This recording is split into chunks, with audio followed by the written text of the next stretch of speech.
আমাদের কাকলি academy update চ্যানেলে এর আগেও ছন্দ আমরা করেছি, মানে কাকলি একাডেমি বলেই একটা চ্যানেল ছিল, সেখানে ছন্দের কিছু ক্লাস হয়েছিল। এখন নতুন করে আবার ছন্দের ক্লাস শুরু করছি। Major, fifth semester Bangla minor, এছাড়াও নেট সেট এবং সমস্ত ইউনিভার্সিটিতেই ছন্দ কিন্তু শেখানোই হয়। ছন্দ শিখতে গেলে যে প্রাথমিক ধারণাগুলো থাকা দরকার, একদিনে সেটা শেখা সম্ভব নয়। প্রাথমিক ধারণাটা আজকে আমি তোমাদেরকে দেব। এবং ছন্দ যদি পুরোপুরি তোমরা শিখতে চাও, আমরা কয়েকটা পর্বে কিন্তু ছন্দের ক্লাসগুলো করব। প্রত্যেকটা পর্ব তোমাদের পরপর কিন্তু দেখতে হবে এবং দেখলে তোমরা ছন্দটা আয়ত্ত করতে পারবে।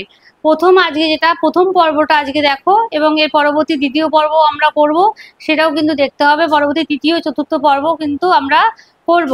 আজকে তোমরা প্রথম পর্বটা দেখো এবং ছন্দ সম্পর্কে যে প্রাথমিক ধারণাটা সেটা তৈরি করো। বলে যেভাবে পদবিন্যাস করলে বাক্য শ্রুতিমধুর হয়, অর্থাৎ শুনতে ভালো লাগে আর মনে রসের সঞ্চার হয়, শ্রুতি মধুর আর মনে রসের সঞ্চার হয়, সেটাকেই ছন্দ বলে। এর অনেক বৈশিষ্ট্য আছে, তো তিনটে বৈশিষ্ট্য লিখে দিয়েছি। তো ছন্দ বলতে কি বোঝায় না, উচ্চাঙ্গের একটা গতি সৌন্দর্যকে বোঝায়।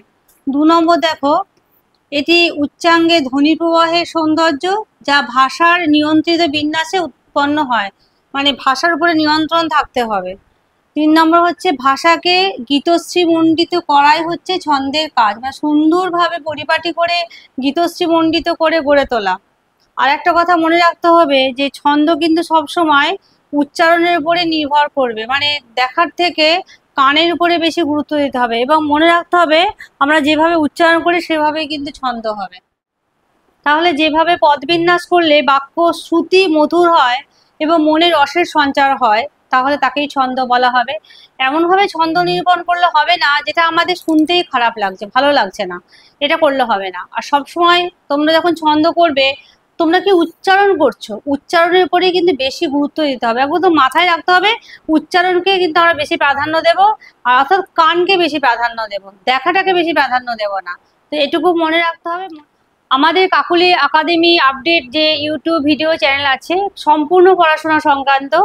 তোমাদের যাদের ভালো লাগবে বা পড়াশোনার সঙ্গে যারা যুক্ত আছো বা এই বিষয়ে যারা আগ্রহী, পড়াশোনা সংক্রান্ত বিষয়ে আগ্রহী, তারা অবশ্যই চ্যানেলটাকে সাবস্ক্রাইব করে রাখবে এবং তোমরা তোমার বন্ধুদেরকে চ্যানেলটার কথা বলতে পারো বা চ্যানেলটার লিঙ্কটা তোমরা শেয়ার করে দিতে পারো এবং অবশ্যই সাবস্ক্রাইব করবে আর লাইক করবে, কমেন্টও করবে। তোমাদের যদি কোনো কিছু ভিডিও দরকার হয় পড়াশোনা সংক্রান্ত, তাহলে তোমরা সেটা কমেন্ট বক্সে এসে জানাতে পারো। তাহলে সেই অনুযায়ী আমরা পরবর্তী ভিডিওগুলো বানাতে পারবো। আর ভালো লাগলে অবশ্যই লাইক করবে।